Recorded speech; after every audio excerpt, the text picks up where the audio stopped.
Here's the Spurs news roundup, providing you the latest Tottenham news all in one place. That's how the first part of the video goes. Second part of the video is your full analysis on pretty much every story, dissecting them and giving my opinions, where I like to get you involved too. So stay tuned to the very end to keep up to date, all in one place. Hope you're well, delivering this video from Corsica on holiday, so apologies if the video takes a long while to get to you, that is why, but it's still be up to date. Let's get straight into it. So the Daily Mail reports that Tottenham were even considering offering Richarlison as part of the deal to bring in Richarlison from Crystal Palace, which would have meant they could make a move for Brentford's Johan Wissa. Spurs were even exploring a part exchange involving Richarlison plus cash for Eze, who was valued at around £60 million. If that was to happen, Spurs boss Thomas Frank would want to be reunited with Wissa, who signed for Brentford in 2021, but we now know Eberechi Eze is not joining Tottenham because Fabrizio Romano said that Eberechi Eze to Arsenal, here we go, verbal agreement in place between all parties. Crystal Palace to receive package in excess of £16 million as Eze preferred Arsenal over Spurs. Arsenal win the race over Tottenham, and it's been in advanced talks with Tottenham for days but never quite sealed. The Daily Telegraph report that Tottenham felt they'd done everything in their power and possible to sign Eze. Michael Bridge via Sky Sports News reports that Tottenham have moved on to other targets now. Spurs felt they had an agreement in place with Crystal Palace and Eberechi Eze. However, Palace wanted Eze to feature for them in Thursday's UEFA Conference League playoff, and Arsenal re-entered the race for Eze, and as far as Spurs are concerned, they expect him to now move to the Emirates.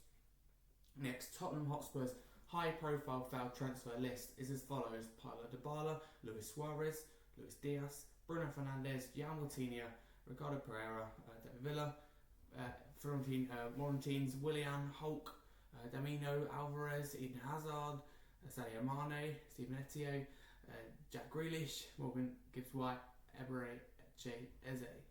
Next report from the Times states that Tottenham Hotspur's number 10 shortlist includes both central attacking midfielders Magnus Aglioche of AS Monaco and Nico Pass of Como. Monaco are understood to value Aglioche at £16 million currently this month. Next report from the Times says that whilst Tottenham Hotspur have been unwilling to meet Manchester City's valuation for Savinho thus far, is likely talks over the deal will now accelerate after the two sides meet at the weekend and come head-to-head in the Premier League second game week of the season at the Etihad at 12:30pm kickoff on Saturday the 1st of the weekend. Oh no, to lie, 2nd of the weekend I believe. Fabrizio Romano reports that Tottenham are still trying to get Manchester City to give the green light for the move for Savinho. The hierarchy are blocking the move as they want to keep him, but Spurs are pushing again. Next report from La Gazzetta dello Sport reports that Tottenham Hotspur are understood to have offered AS Roma the chance to sign wingers Brian Gill and also Manus Solomon. AS Roma have outright refused both the players and have absolutely no interest whatsoever in either. Next, the Mail Sport report that Tottenham Hotspur remain determined to complete a deal for Manchester City forward Savinho. Magnus Aglioche and Nico Pass, the two 10 alternatives Spurs are looking at after failing to land Eberechi Eze. Next, the Daily Telegraph report that Tottenham Hotspur are interested in Monaco attacking midfielder Magnus Aglioche, but will face competition from Bayer Leverkusen. Spurs are looking to frantically attempt to bounce back after already missing out on Eberechi Eze and Morgan Gibbs-White. Next, the Independent report that Tottenham Hotspur have made an approach for Southampton's Tyler Diblin. Spurs also want to sign Magnus Aglioche and one additional attacker before the summer transfer window closes. Nico Pass and Xavi Simons are also both considered by Tottenham as transfer targets. Pass is considered the most achievable transfer, with more movement expected in the coming hours. Defensor Central report that Tottenham are in talks with Real Madrid to sign Rodrigo on a season-long loan. Real Madrid are happy to sanction the loan move as long as Spurs will cover 100% of his wages. The two clubs remain in talks on whether a buy option is included, and Lee Equipe report that Tottenham Hotspur transfer target Magnus Aglioche looks set to remain at AS Monaco this window. While there is interest from multiple clubs, his €70 million valuation is not being met by any interested party at the moment. Next, Global Sports report that Tottenham Hotspur have increased their bid for Savinho to around £69 million after Eberechi Eze's decision in favour of Arsenal. The player's agent remains in the UK to manage talks between the two clubs. Fabrizio Romano reports that Tottenham Hotspur have made some contacts a few days ago for Xavi Simons, but he has his heart set on a move to Chelsea, so a move to West London. Fabrizio Romano reports that Tottenham are still trying for Savinho. He says difficult, it's complicated, important people on City board are blocking the move and pushing to keep him. The Spurs still want him to try. They have an intention to try again, and Tottenham are not giving up on Savinho. Fabrizio Romano says another name we have to watch for Tottenham is Tyler Diblin. Everton are in advanced negotiations and leading the race, but tonight in Tottenham's internal talks his name was mentioned. The Spurs have made calls. Fabrizio Romano says that Tottenham started making some calls to try and understand the situation for a new player. One of the dream targets internally is Morgan Rogers of Aston Villa. Seen as a very difficult deal, as Villa want to keep, so people in the industry believe this deal is almost impossible. Next, the Times report that Tottenham Hotspur have been interested in Savinho but do not want to pay Manchester City's £67 million valuation. Next, Diario AS report that Richarlison will not leave Tottenham this summer. He was not offered to Crystal Palace as part of the Eberechi Eze deal. Thomas Frank is counting on him as a part of his project next season, or this season. The Independent report that Spurs have contacted intermediaries about Morgan Rogers, who is now a priority target. Villa don't want to sell, but as a feeling an actual bid could change things amid PSR pressures. Contract insurances, he would cost considerably more than Eze. The Independent report that Tottenham circles expect Morgan Rogers to cost around £80 million. It may take an even higher figure to make Aston Villa seriously consider his sale. The Independent report that Tottenham have made an approach now for Southampton's Tyler Diblin. And last but not least, Sky Sports report there is no truth whatsoever in reports linking Tottenham Hotspur with Aston Villa's Morgan Rogers. Has just completely shut that down to end with. So your Tottenham headlines in the last 24 hours. Let's go through and pick out the key ones. So Daily Mail's report about Richarlison was even considered being chucked in the deal, so we heard otherwise from a couple of other sources. But I do genuinely believe this, because I think Tottenham hierarchy put two and two together. They saw that Nketiah had just been injured for Palace and probably tried to throw Richarlison in the deal to make it done quicker. I think it's a totally wrong thing to do. It would have been left like kind of scrambling and scrounging, trying to find a striker, which would have been Wissera. It's just so Tottenham, fix one area in a 10, but create another problem in trying to sign a striker. So that would have been wrong. And Eze's whole move to Arsenal was really frustrating. At the end of the day, if Arsenal, Eze wanted Arsenal more. I don't want a player that's not 100% committed to the club. I just feel that Tottenham should have got this deal done quicker, and Arsenal come in and got the deal done instantly. Kai Havertz only got injured on Sunday. It was only confirmed less than 24 hours ago that he was out for a long time, and instantly they signed a replacement. Whereas over a month ago, James Maddison was out with the ACL, and still we haven't found a replacement. So Arsenal had to have more ambition. Maybe on second thought, I didn't feel this way to start with, but once Arsenal expressed their interest and started talks, Eze probably always wanted to move to Arsenal. But that's the thing, if you don't offer a player the wages and you don't pay the money and you faff around and spend a long time, you're not going to get the player. And that's the thing, over a few £1 million on add-ons, it's just ridiculous.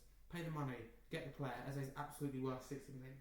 So that's, again, Levy's got a lot of questions to answer, and Frank for me deserves a public apology. No Gibbs White, no Eze, and we're scrounging and scrambling, literally scrambling, with 12 days to go at the transfer window, with quite a few key players to fill the gaps in attacking positions.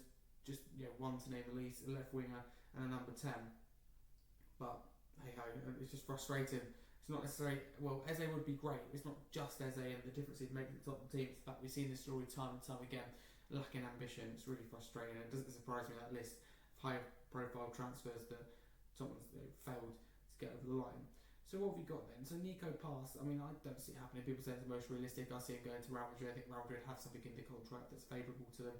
Buyback clause or a priority buy. I can't quite remember what sources were reporting. Aklioj as well, I'm not going to pretend I know a lot about him, but I'm just frustrated. Tottenham so used to going on to their 3rd, 4th, 5th, 6th, 7th target of a player in a position, just like we do with managers. And not Thomas Frank, but in previous managers. Nuno's a good example. It's just incredibly frustrating that we're not serious enough to get that top target. We finished 17th in the Premier League last season. We should be going mad in the market to avoid a repeat situation. At the same time we won the Europa League, so we should be going mad in the market to continue winning trophies. Both ways work with this. And the recruitment's been good, which you can't say about Tottenham in recent years. We haven't done enough. We need to go further and we need to go faster. Savinho, I don't think it's going to happen. I think it's a general feeling now among the Tottenham fan base. No confidence after not getting the Eze deal done. Eze was predictable that Arsenal were going to come back in. It felt like it was just a matter of time, and it's just incredibly frustrating. As soon as Havertz got injured and Arsenal were probably looking for attacking cover, here we go. And it's not the same position. We just know how this is going to go. Just hope that I was overthinking it, but no. The Savinho, I don't think will happen. It's been blocked. It doesn't look like we'll pay up, and hey ho. But it looks like we're even struggling to get rid of players, which is incredibly frustrating with Gill and Solomon. So apparently Roma don't want either of them. Doesn't surprise me because they're bringing in. Let's get this right. They're bringing in Bailey, Sancho. They did bring in, so maybe they want one, probably not two. anymore. But no, apparently Tottenham are confident they can get, or confident they're going to keep trying with Savinho. But we can keep trying. We keep trying for weeks with Eze. It took us 2 weeks and we couldn't wrap up the deal. It took Arsenal a couple of hours and they get the deal wrapped up. It's incredibly frustrating. Tyler Dibbin would be a great signing, but again, it's one of those young names for the future. I've no doubt he'd turn out good, but against a second, third string option, I think it'd be good, but he's probably kind of Everton level at this moment in time. I don't believe in all those Rodrigo leagues. I think Rodrigo's a good player, but don't get me wrong, but I think a lot of it, the hype he gets is because he plays for Real Madrid, and I don't mean that disrespectfully, but just the reports here from Defence Central saying Real Madrid are happy to sanction the loan move as long as Spurs cover full his wages to 100%. We're not going to cover his wages. That's the big barrier. We pay stupid money for players, but we won't cover the wages. That's Enoch. You can't win the Premier League and Champions League. I want to say Daniel Levy, right? How can you win the Premier League and Champions League when Enoch, the owners of Tottenham, don't have the wage structure, an outdated wage structure, doesn't align with top 6 clubs, stops you winning the Premier League and Champions League. As is a good example. We've gone to our direct rivals in Arsenal, boosted them and cost us an expense. Well, as we've got in here, Xavi Simons again, it just seems set for Chelsea. It's taken a long while about that deal. That's maybe the only positive thing. As much as bad, I think Frank is owed a public apology for not getting Morgan Gibbs White and Eze. Morgan Rogers being a very good deal, but it won't be cheap at all. English and Villa have let Jacob Ramsey go. Surprisingly, the report said this, but then let Ramsey go to Newcastle. Surely that means that it's harder to get Rogers, because I know PSR on that, but they're not going to find a replacement probably at this stage in the window. So Villa, I don't think they've had a great window.